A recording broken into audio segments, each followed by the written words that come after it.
अस्सलामुअलैकुम दोस्तों, मेरा नाम डॉक्टर अली असगर है और आज की इस वीडियो में हम डिस्कस करने जा रहे हैं first year biology chapter number 11 bioenergetics के दूसरे टॉपिक को, और इस टॉपिक का नाम है फोटोसिंथेसिस। याद रहे पहले टॉपिक में हमने रोल ऑफ एटीपी को डिटेल में डिस्कस किया था और आज के इस लेक्चर में हम फोटोसिंथेसिस को बाकायदा डिस्कस करने जा रहे हैं। तो आइए सबसे पहले हम फोटोसिंथेसिस की डेफिनेशन को डिस्कस करते हैं, लेकिन इससे पहले आपसे रिक्वेस्ट करेंगे कि अगर आपने अब तक हमारे इस चैनल को सब्सक्राइब नहीं किया, जो कि सिंध बोर्ड टीचिंग के नाम से है, तो काइंडली आज ही आप हमारे इस चैनल को सब्सक्राइब करें और साथ ही साथ बेल आइकन को लाजमी क्लिक करें ताकि हमारी अपलोड करदा तमाम वीडियोस की नोटिफिकेशन आपको रिसीव हो सके। तो आइए सबसे पहले हम बात करते हैं फोटोसिंथेसिस की डेफिनेशन की। तो फोटोसिंथेसिस की हमारे पास डेफिनेशन है the biochemical process during which simple carbohydrates are manufactured from carbon dioxide and water in chlorophyllous cell and in the presence of sunlight and oxygen is given out as byproduct is known as photosynthesis. Photosynthesis biochemical process है, यानी living organism की body में होने वाला reaction है जिसमें क्या होता है ड्यूरिंग विच सिंपल कार्बोहाइड्रेट, जिसमें सिंपल कार्बोहाइड्रेट्स बनते हैं। मिसाल के तौर पे glucose are manufactured, simple carbohydrates manufacture हो रहे, बन रहे हैं किससे? From carbon dioxide and water. Carbon dioxide और वाटर से सिंपल कार्बोहाइड्रेट बनते हैं। कहां पर? इन क्लोरोफिलस सेल, वो सेल जिसके अंदर क्या हो? क्लोरोफिल पाए जाए। And in presence of sunlight, और याद रखिएगा ये प्रोसेस जो होता है वो सूरज की रोशनी की मौजूदगी में होता है। इन the presence of sunlight, sunlight की मौजूदगी में। देखो फोटोसिंथेसिस, फोटो का मतलब तो लाइट है, तो हमने कहा इसके लिए in the presence of sunlight, सूरज की रोशनी जो है वो जरूरी है। And oxygen is given out as by product, और जो ऑक्सीजन है ये क्या होता है इस रिएक्शन में बॉडी से, सेल से बाहर रिलीज होता है। कैसा? As a by product. By product का मतलब एक्स्ट्रा चीज।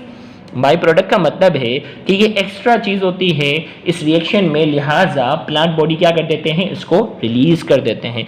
इसे कहते हैं photosynthesis, is known as photosynthesis. तो यानी फोटोसिंथेसिस की अगर डेफिनेशन को समराइज अगर करना हो तो ये वो बायोकेमिकल प्रोसेस होता है जिसमें सिंपल कार्बोहाइड्रेट्स बनते हैं कार्बन डाइऑक्साइड और वाटर की मदद से। किसमें? क्लोरोफिलस सेल में, यानी वो सेल जिसके पास क्लोरोफिल हो उसके अंदर ये बनते हैं सूरज की रोशनी की मौजूदगी में। और इस रिएक्शन में ऑक्सीजन जो होता है वो बाई प्रोडक्ट के तौर पे काम करता है, एक्स्ट्रा प्रोडक्ट के तौर पे काम करता है, लिहाजा वो सेल से क्या हो जाता है? रिमूव हो जाता है। उसे हमने नाम दे दिया है फोटोसिंथेसिस का।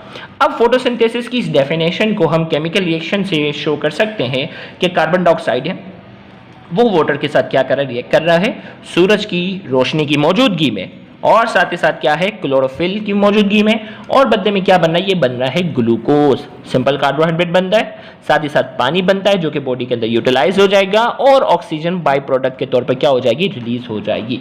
इक्वेशन को बैलेंस करने के लिए यहाँ हमने 6 रखा हुआ है, यहाँ 12, यहाँ 6 और यहाँ 6। तो ये केमिस्ट्री पॉइंट ऑफ व्यू से इक्वेशन को बैलेंस किया गया है, यानी इन शॉर्ट कार्बन डाइऑक्साइड और पानी की मदद से सूरज की रोशनी की मौजूदगी में क्लोरोफिलस सेल के अंदर क्या बन रहा है? सिंपल कार्बोहाइड्रेट बनता है, और ऑक्सीजन जो होता है वो बाई प्रोडक्ट के तौर पर रिलीज हो जाता है। उस रिएक्शन को हमने नाम दिया हुआ है फोटोसिंथेसिस का।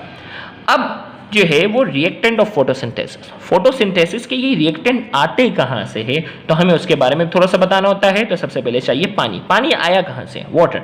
इन वेस्कुलर प्लांट, अगर हम बड़े पौधों की बात करते हैं, water is absorbed by the roots from soil and translocated up to photosynthetic organ through xylem. हमने कहा वेस्कुलर प्लांट्स जो होते हैं, बड़े पौधे होते हैं, इसमें वाटर जो होता है, पानी जो होता है वो एब्जॉर्ब होता है कहाँ से? बाय द रूट्स, जड़ों से। फ्रॉम सॉइल, मट्टी से, गौर से सुनिएगा, मट्टी से जो है वो रूट्स होती हैं वो पानी को क्या करती हैं? एब्जॉर्ब करती हैं, और वो पानी जो होता है translocated up to photosynthetic organ, और वो पानी जो है वो कहाँ चले जाता है? फोटोसिंथेटिक ऑर्गन, यानी जहां फोटोसिंथेसिस होती है वहां तक पहुंचता है। और ये सारा रोल जो अदा करता है वो कौन करता है? जाइलम, यानी मट्टी से पानी को एब्जॉर्ब करके फोटोसिंथेटिक ऑर्गन तक पहुंचाने की जिम्मेदारी जिन वेस्कुलर टिश्यू की है वो क्या है? जाइलम की। तो पानी तो आ गया। अब कार्बन डाइऑक्साइड कहां से आएगी? Carbon dioxide enters into the plant cell from the atmosphere through stomata present on the leaf. Carbon dioxide कहां से आई? माहौल से। हमारे एटमॉस्फेयर के अंदर जो कार्बन डाइऑक्साइड मौजूद होती है वो स्टोमेटा के जरिए लीफ है ना, लीफ, पत्तों के अंदर क्या होते हैं, माइक्रोस्कोपिक पोर्स होते हैं, छोटे छोटे सुराख होते हैं। उन सुराख के जरिए जो है वो कार्बन डाइऑक्साइड, उन सुराखों के जरिए कार्बन डाइऑक्साइड जो है वो लीव्स के अंदर क्या हो जाती है, दाखिल हो जाती है और फोटोसिंथेटिक सेल तक पहुंच जाती है। कार्बन डाइऑक्साइड भी आ गई। अब रोशनी कहां से आएगी, the source of light is the sun, सूरज से जो है वो रोशनी आएगी। तो ये रिएक्टेंट थे किसके, ये रिएक्टेंट थे फोटोसिंथेसिस के। अब बाई प्रोडक्ट की अगर हम बात करते हैं, बाई प्रोडक्ट क्या है, oxygen. Oxygen release during the process of photosynthesis diffuse into the atmosphere. और इस प्रोसेस के दौरान जो ऑक्सीजन जो बाई प्रोडक्ट के तौर पर क्या हो रही है, इस प्रोसेस के दौरान जो ऑक्सीजन जो रिलीज हो रही है ना बाई प्रोडक्ट के तौर पर, ये डिफ्यूजन के जरिए, ये सिंपल डिफ्यूजन के जरिए माहौल में क्या हो जाती है, एटमॉस्फेयर के अंदर जाकर ये रिलीज हो जाती है। तो यहां जाकर फोटोसिंथेसिस के बारे में बाकायदा शॉर्ट नोट जो है एग्जाम में 2 नंबर में आता है, वो हमने बाकायदा जो है वो मुकम्मल कर लिया। उम्मीद है कि आपको ये लेक्चर जो है वो समझ में आया होगा। तो इंशाल्लाह आप ज़रूर वीडियो में फीडबैक देंगे। Thank you very much. अल्लाह हाफिज़।